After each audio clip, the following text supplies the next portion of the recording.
Hello, Canada Files viewers. This is Aidan Jonah, editor-in-chief of the Canada Files. I am here with William Dere, documentary filmmaker and author of Being Chinese in Canada: The Struggle for Identity, Redress, and Belonging. He's the winner of the 2020 Blue Metropolis Conseil d'Art de Montréal Diversity Prize. He was a leading activist in the two-decade movement to redress the Chinese Head Tax and Exclusion Act. Mr. Dare, thank you for being here. Thank you for inviting me. So, can you talk about why yourself and Wawa Li chose to, on the Canada Files, publish an article about how the public inquiry into public foreign interference marginalizes the Chinese Canadian community? Okay, well, we got the article published in the Chinese media without any problems, any issues. And in order to get a wider audience, a broader audience, we decided to submit it as well to the French media here in Quebec. And there were two outlets as part of the liberal media here, independent liberal media, and not necessarily a corporate media. And these were the Rover and the Pivot. And they both either ignored it or they said they were too busy. So they didn't consider this issue to be of much importance to their readers. But I have to tell you, Aiden, that the Pivot actually wrote an article about a year and a half ago, slamming the Canada Files. I don't know whether you're aware of that or not. So it's you know it's they say it's a left outlet, but to me it's no it's a false left. And Canada Files has been quite consistent over the years to publish articles that report on the struggles of the various minorities, especially the Chinese Canadian minority here in Canada, and also the Canada Files is not afraid to publish articles that may be seen as being favorable towards the People's Republic of China. Thank you. That's actually some really interesting context. Now, of course, in terms of the pivot, I would say what a certain man in history said before: I have received the silly letter and I shall choose not to reply to it. For those who understand, you'll understand. But I do want to now ask you about this because the audience, some might be international, some might not appreciate it. Can you talk about why Chinese Canadians, in this context of foreign interference paranoia towards China, what are the historical reasons for Chinese Canadians to fear potential of this repression and these attacks on democratic rights? Okay, no, I've written the history of the Chinese in Canada, and I think I approach our participation in Canadian society from that perspective. We had the original Yellow Peril in the 1800s, and that was the excuse that was used by John A. Macdonald, the first Prime Minister of Canada, to pass legislation. First, to impose a head tax on Chinese immigrants, and secondly, to exclude all Chinese immigrants altogether through the Chinese Exclusion Act. So that was 62 years of Canadian history that had legislation, racist legislation against the Chinese Canadian community. So that was the original Yellow Peril. And what I'm seeing today is quite it's quite a parallel with what happened in those days. The Chinese Exclusion Act emerged out of the Royal Commission on Chinese immigration back then. And today we have what they call the public inquiry into foreign interference, which actually should be called public inquiry into Chinese interference. So this PIFI, foreign inquiry into foreign interference, has come up with a report that pretty much stigmatizes and marginalizes the Chinese Canadian community, and it uses the age-old fear of the Yellow Peril. And I should give you the definition of what the yellow peril is. It's an irrational fear that the Chinese is threatening or endangering white or Western hegemony or Western civilization. And so that's where it is. And so in terms of the xenophobic language that's been out there, put out there by the media and the politicians, and also in terms of the anti-Asian hate that took place during the COVID pandemic, we've seen a lot of that language. And this is what I'm saying is happening today in terms of the yellow yellow periodism 2.0, which is going on in Canadian society today. And you've led right into what I wanted to ask you about next, which is this Canadian state McCarthyism in the present day, yellow perilism, whatever term we want to go for.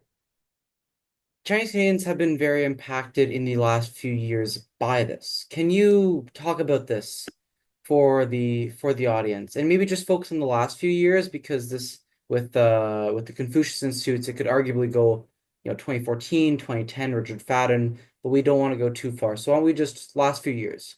How have the Chinese Canadian community been targeted under this McCarthyite push? Okay, the language of McCarthyism is emerging again. And I guess you can't really use it without harking back to the 1950s. Essentially, McCarthyism is an ideology that sees communism or communists under every bed. And that's what happened in the 1950s in the U.S. And so, and because of the so-called China threat and the Chinese interference, this McCarthyism today is focused mainly on the Chinese Canadian community. So this is where it's become so dangerous for Chinese Canadians because you have the whole entire state apparatus as well as the media, politicians, and academics as well, and the general atmosphere of McCarthyism against Chinese Canadians that we actually do feel, but there are actually examples of organizations and individuals being attacked in the Chinese community as we speak. Now, I want to speak about the bureaucracy of the Canadian government because in the research that yourself and Wawa Lee did, you came to attention of an important thing, the existence of a foreign interference bureaucracy in Canada's government. How extensive is this? Okay, this came out of the PV final report. In fact, in that report, there's an organizational chart. I guess I don't have it here, so we won't be able to show it. There are 23 government entities that are responsible for foreign interference. And they consist, I'll just name a few, the Department of National Defense, Public Safety Canada, Global Affairs Canada, the Privy Council, which is, I guess, is the organization that reports to the PMO directly, and there's the Canadian Heritage. Canadian Heritage is supposed to represent the various minorities here in Canada, including the Chinese Canadian minority. But in Canadian Heritage, there's an entity to look into foreign affairs. And then finally, the Department of Justice, which is used to prosecute or whatever they want to do, following the examples, or following the lead of CSIS, RCMP. These are the other entities, the law enforcement entities, or what we can call the secret police of Canada, that have targeted the various individuals and organizations within the Chinese Canadian community. I've mentioned this. This is the second time I've mentioned.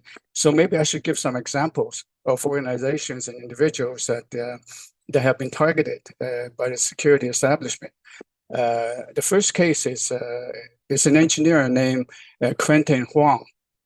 who was prosecuted for or persecuted for about 8 years before the judge finally stayed his case, and and then I guess he's free now because the RCMP or CSIS could not produce any evidence in court against him. But for 8 years, he had to fight this charge. And today we have the Chinese Family Service of Greater Montreal, which is under so-called investigation for being Chinese police stations, and the RCMP leaked this so-called investigation to the media, and right after, all levels of government cut off all their funding, the important funding for the Chinese community here in Montreal, such as immigrant services, French language teaching, family services, and so on. And that is still been going on. It's been 2 years now, and there's nothing except innuendo and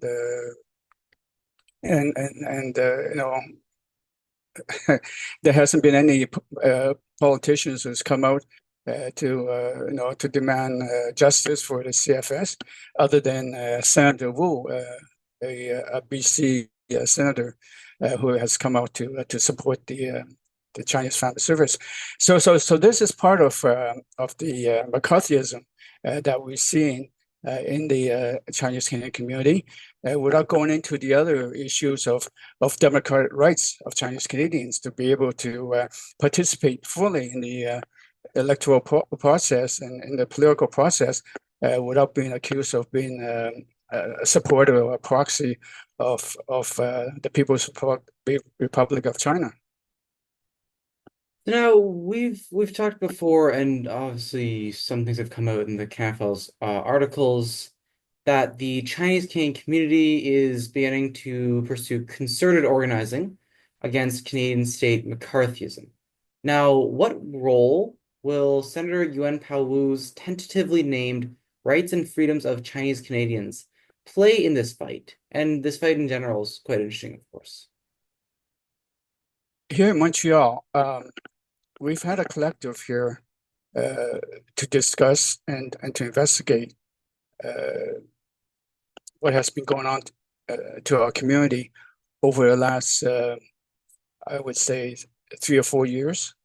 There's a group of us here, and we got the support of Senator Wu for the Chinese Family Service because he thought it was an overreach on the part of the Canadian justice system to target an organization that serves that provides services to the Chinese community, and also the fact that there's no evidence, absolutely no evidence against the CFS, and according to Western law or Canadian law, you're presumed to be innocent until proven guilty. So there is no evidence, there's no proof that the CFS is a so-called Chinese police station. So Senator Wu, due to his prestige as a senator, has been an outspoken proponent of the struggle of the Chinese community for democratic rights. And in a speech he made in Vancouver, at an event organized by the Chinese Cultural Society, he issued a call for an organization. I think it would be a national organization of Chinese Canadians to defend our rights and freedoms, and tentatively called Rights and Freedoms of Chinese Canadians. And we intend to fully participate in this organization and help this organization grow and get organized with it among the various communities, Chinese communities across Canada. Now, what I'd like to talk about next is, because when we talked before, the ambition of this organizing against McCarthyism is to reach the general public. And now you talked about trying to reach to the Quebec, this liberal independent liberal leftist, whatever people want to call it, media. That seems to be one part of it. But in general, I'm curious about this broader strategy around reaching the general Canadian public in a bit of uniting in this fight against McCarthyism. Is there broader hope, broader strategy on that front right now, or is that still in development? Yes, there's a strategy, but how far the strategy goes remains to be seen because we alone, uh, uh, as a community, as a Chinese Canadian community, uh, cannot, uh, you know, cannot make the changes that we need to make. We need the support of Canadian society, and I think we have a very difficult situation because the so-called left, civil rights and human rights organizations here in Canada, they have they have difficulty seeing through um, the I guess for want of a better word, the propaganda of the state, the propaganda of Western society in terms of how they view China, and they look at they have this human rights industry uh, very well funded. Uh, you have the NED, CIA, USAID, although Trump is withholding some funds or trying to defund the USAID. So I don't know how some of these organizations like the Uyghurs and the Tibetans and the Hong Kong so-called human rights organizations, how where they're going to get the money, but I'm sure there are deep pockets in the likes of Elon Musk and all the other billionaires out there who, if they see it, if they see this issue and demonizing China to be favorable for them, there will be money to be had. But having said that, we need the support. We need the support of the Canadian left, and we need the support of various civil rights organizations. And today, we see very little of this. I think Canada Files and yourself, Aideen, you're one of the few that have stood up in support of our struggle and in support of our points of view to fight for democratic rights for our community. But other than that, we don't see, the so-called left NDP has gone full anti-China, and so there's no hope there.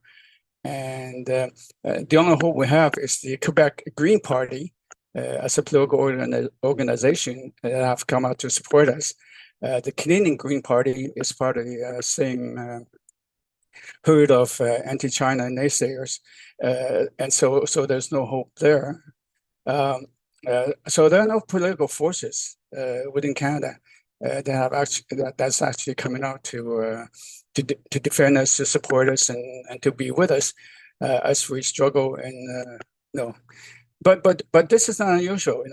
I spent 22 years in the campaign for head tax and Chinese exclusion at Redress, and there were very few mainstream Canadian organizations that supported us at the beginning. So, what are the desired changes to Canadian state policy that activists and such as yourself, the Chinese Canadian community, would like to see going forward? Well, to borrow a phrase that is so widely used these days, I would like to make Canada great again. And in that perspective, go back to when Canada and China had mutually beneficial relations. And I think in the early 2000s and in the 1990s, trade between Canada and China were very beneficial to both countries. Exchanges, cultural, economic, academic, environmental exchanges were quite beneficial to both countries.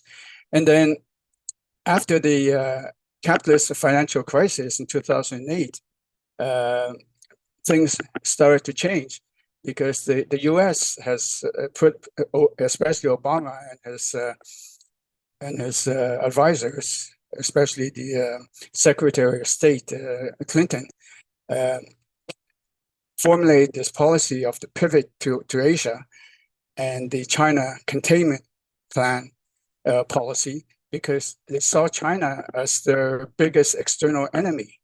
And due to and why they did that is because of the problems, the internal problems, the failed policies within Canadian and especially within American society, that they needed to find an uh, external threat to target on, an external scapegoat.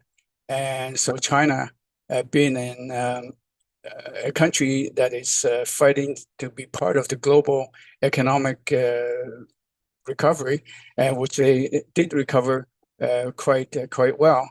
They saw China as the as the easy target, and on top of that, they have the whole army of collaborators in the so-called human rights organizations, the human rights industry, the human rights movement, and they decided to pick on a few pressure points. One was Xinjiang, Uyghurs; two, Hong Kong, the rioters in 2019; three, Taiwan, being a so-called independent entity, and Tibet, but Tibet was on the back burners until they're trying to revive it now.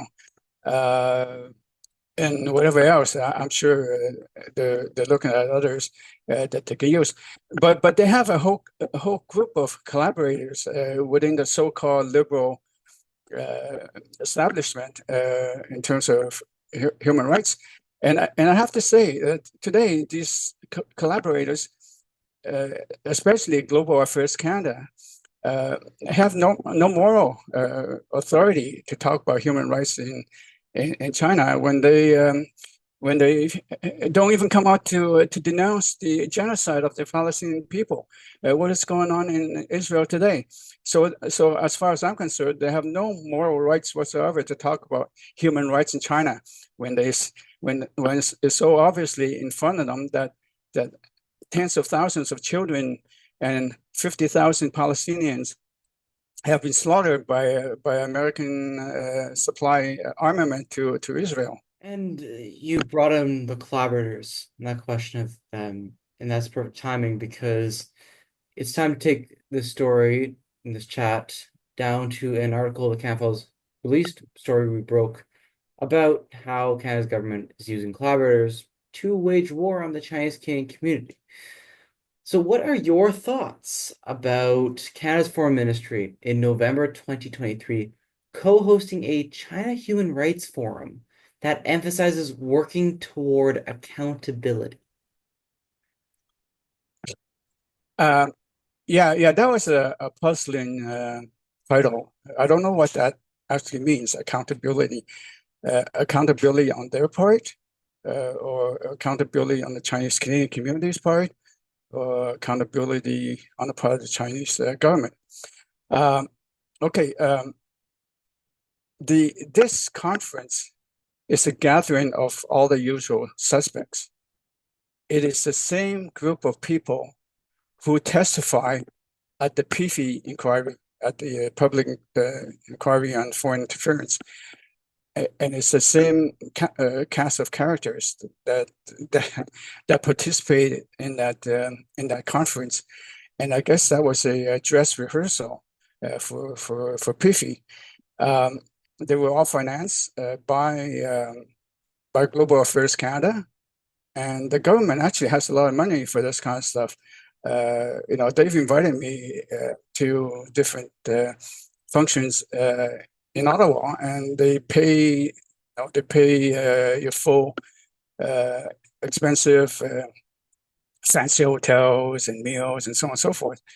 But on top of that, I think some of these organizations, well, as an example, the Chinese Canadian group uh, uh, looking into the violations, human rights violations of the Chinese Communist Party. They got over $245,000 from PIFI to participate in that inquiry. So I'm not sure how much money they got to participate in this conference there, but it's a conference of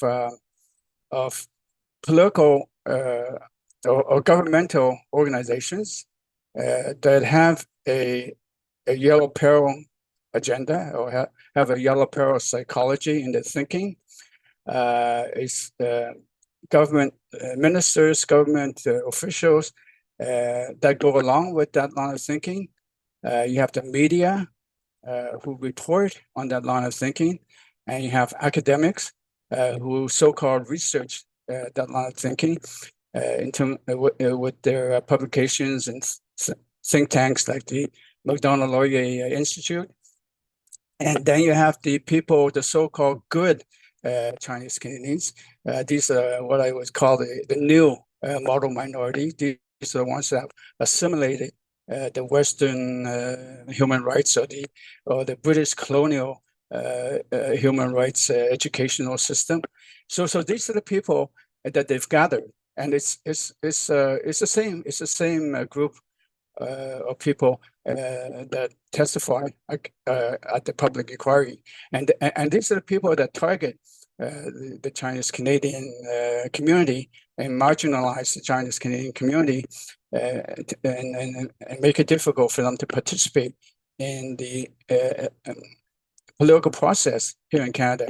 And maybe that's what they mean by accountability. They want the Chinese Canadian community to be accountable for fighting for its democratic rights and political rights to participate in Canadian society. And that's what we're doing. And if we had the same money that they are getting, we would be able to put forward a lot of arguments and publications and research and so on to make the community fully accountable in our struggle for democratic rights. Now, as Canada faces the threat of annexation by the USA, it should be noted that key anti-Chinese government activist groups in Canada, such as Uyghur Rights Advocacy Project, led by Mehmet Toti, and Canada-Tibet Committee, which is led by Sherab Thurchin, they have repeatedly taken money from the CIA Front, National Endowment for Democracy. So what are your thoughts on Canada's Foreign Ministry having those two as speakers during this forum, and for URAP to have received nearly 1 million Canadian dollars for so-called Uyghur refugees assistance from Canada's Immigration Department, which I must emphasize, there's only been one supposed refugee who came in, and when this story broke on the Canada Files, Canada's Immigration Department deleted the grant from the public record. Now, with that in mind, please go ahead. Yeah, this was a very egregious act on the part of Parliament. This Quebec MP who participates fully with the Uyghurs, I think he passed a motion or got the government to accept 10,000 Uyghur refugees. They can scour all over the world, and they can't find 10,000 Uyghur refugees because the Uyghurs in Xinjiang province or in Canada, in China as a whole, because Uyghurs also work in other parts of China, they're quite satisfied with their way of life, with their standard of living. Why would they come here to participate as refugees without any rights here in Canada? Because refugees face very little rights and very tight economic and social conditions here in Canada. Having said that, I already ranted earlier about the plight of the Palestinian people. if Canada is willing to take in 10,000 Uyghur so-called refugees, how many Palestinian refugees is Canada willing to take in?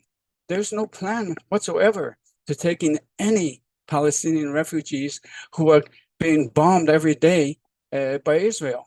And so you can see the hypocrisy, of the Canadian government and the hypocrisy of the so-called Uyghur rights advocacy group. They have not come out with any statement in support of their fellow Muslims in Palestine, but they keep harping on this false genocide that is not happening in Xinjiang. So anyway, I finished that that rant. Just getting back to your general question as to you know what is going on here with them accepting CIA money and accepting NED, the National Endowment for Democracy money. Um, I don't know how long that money is going to last for them. With Trump trying to keep some of the money within the U.S. Um, because Europe uh, got a lot of money from NED. In order to maintain their office, they have four full-time employees in their office to do their so-called research work and lobbying and with the Canadian politicians. So and why the so-called liberal left they'll support them is beyond me, because for them, usually anything that the CIA does, they would be very skeptical. And yet here, the CIA fully supports and promotes these organizations through media like Radio Free Asia, Radio Free Europe, and so on. And yet they bite, they swallow wholly the propaganda that the CIA puts forward about the Uyghurs, about Xinjiang, about Hong Kong, and so and you know so I'm at a loss why the so-called liberal left is willing to support these people. And speaking of people with a negative impact, the two most relevant, it seems, Chinese Canadian anti-government activists at the forum that was co-sponsored by Global Affairs Canada, co-hosted, proper term. These two individuals seem to be Sheng Sue and Chiuk Kwan. Can you tell us about their histories and any battles that yourself and other Chinese Canadians for democratic rights have had against them over the years? Okay, I know Chuck Kwan quite well, but before I get back to him, this other person, Shang Shui, uh, I never heard of her until you brought her up. So this morning, I decided to look her up, and so of course, she's one of these post Tiananmen Square refugees that was able to establish herself in the West due to all kinds of support, and quite a few of them, well, not that many, but quite a few of them got over here, and they were useful. I guess useful idiots. No, I wouldn't call it an idiot, but who was useful to be part of this overall narrative to demonize China. And so that's the only thing I know of her. So I don't know how much activity she does within the Chinese Canadian community, because I've never heard of her within our community. And but I'm sure she's being promoted quite a bit by various government institutions, media, and political figures. In terms of Chuck Kwan, I knew him from the 1970s. He and Anthony Chan both founded the Asian magazine, and it was a magazine to report on the human rights and the struggle of Chinese Canadians at that time for our identity, for our rights. And I actually contributed to that magazine back then in the late 70s and early 80s. But he is, I guess, he's a Hong Konger, came from Hong Kong, and with the Hong Kong British colonial educational system, so it's easy to take up so-called human rights or the lack of human rights in China. Um, and he has founded an organization, or is part of an organization in Toronto that so-called, I don't know what the exact name of it is, for democratic rights in China, essentially calling for regime change in China. It's an anti-communist organization, and Chuck is associated with Jan Wong, who was a columnist at the Toronto Globe Mail, and so these are the two names that I know within this democratic movement, and I think they're quite elitist in that way because they don't really do too much at the grassroots within the Chinese Canadian community. Their major activity is to participate in these government organized conferences, to get invited to testify at parliamentary committees, and so they're the face of human rights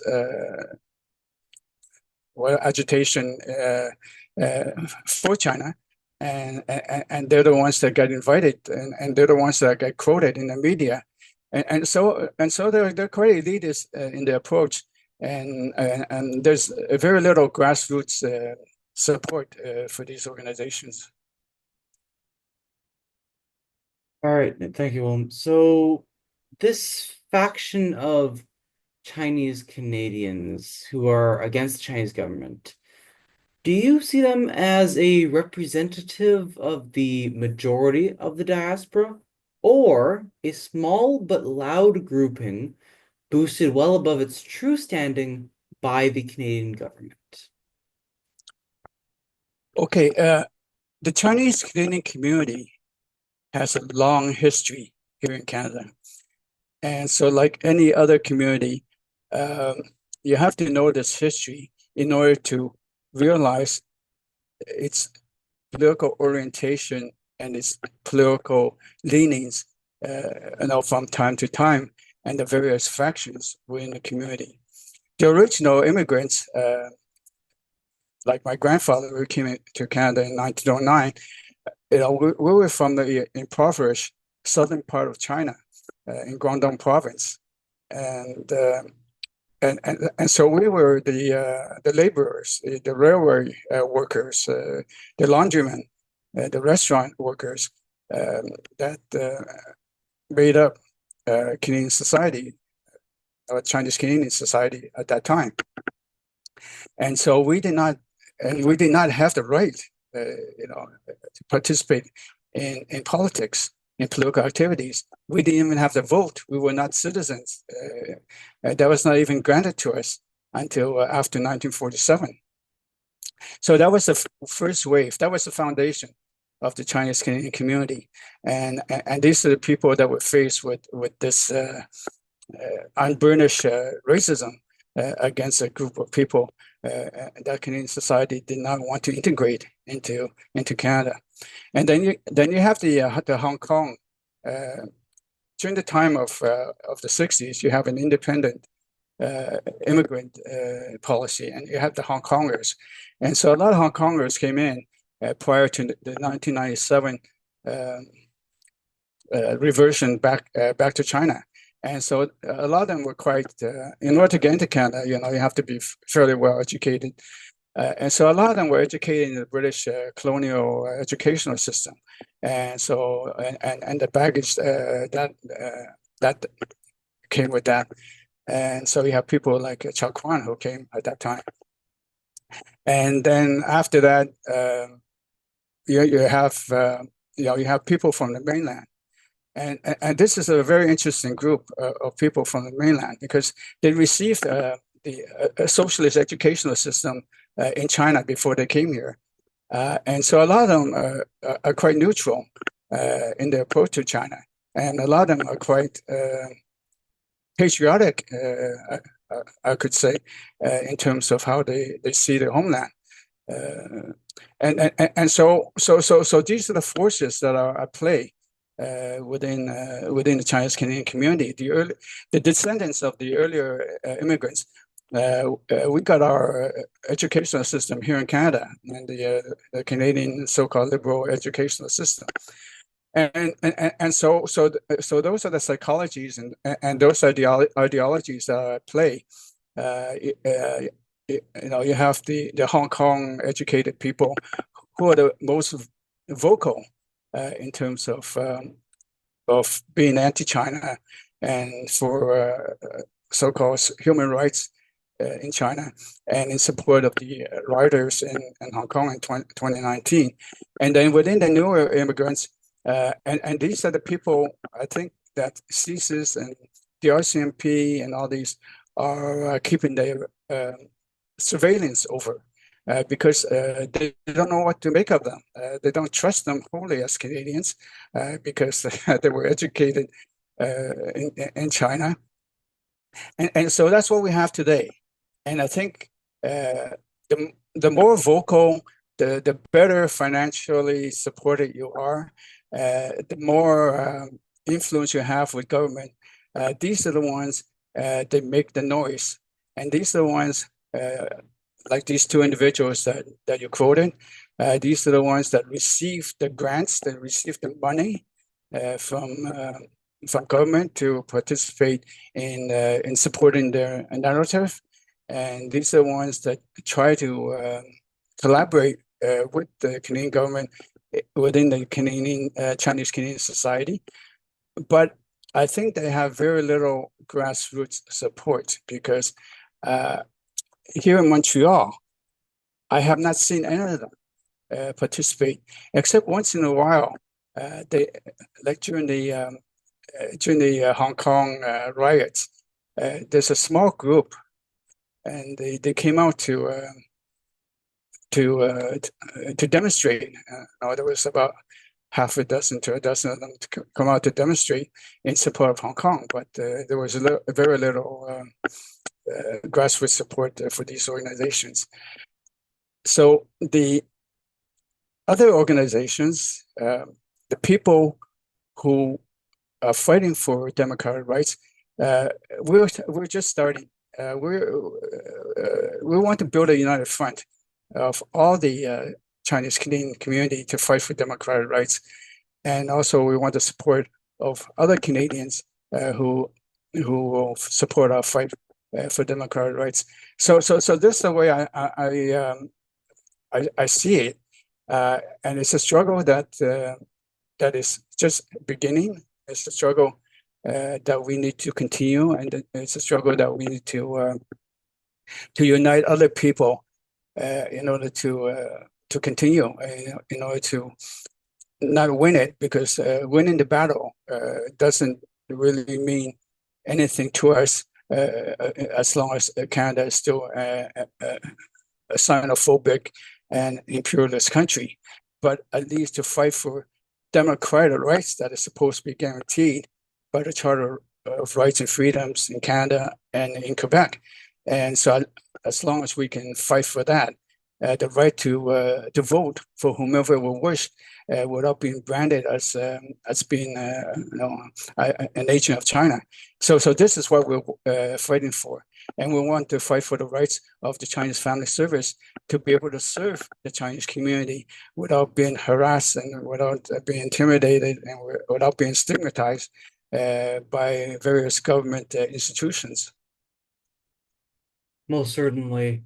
Now, with the Uyghur supposed refugee motion, that was initiated by, I believe it was a non-binding motion, if my memory serves me correctly.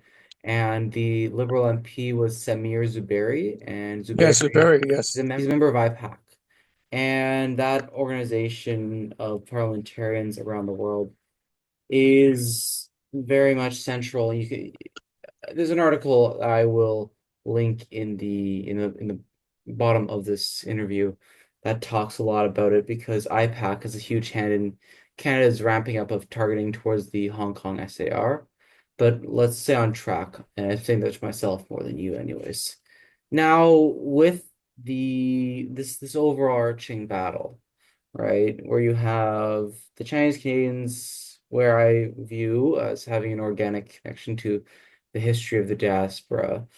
And then you have the collaborators. You have those who are asserted into space and into meetings and into parliament committees by the Canadian government, just like in the case of the Ukrainian Canadian community, the Ukrainian Canadian Congress is foisted upon the Ukrainian Canadian community. This battle, what do you see these odds are? Do you back the faction that you are a part of to take this battle, to really win this fight against McCarthyism? Do you have that belief? Of course, I have to believe. As Zhou Enlai said, I'm a communist, so all communists are optimistic. And so yes, I do have this belief. I remember in the 70s, I was still in university in those days. Well, I guess the early 70s. Um, we were fighting to get Canada to have diplomatic relations with People's China. And the KMT, the Kuomintang, was quite strong within the Chinese community in those days. And so it was an uphill battle. But it was the external situation that was a determinant in this case, because the People's Republic of China was gaining more and more support in countries of the third world, what we call the global south today. And it was the Tanzanians who pushed to have the UN recognize People's China within the UN and kick out the Taiwan Republic of China, because the Taiwan Republic of China was not very representative of the Chinese people.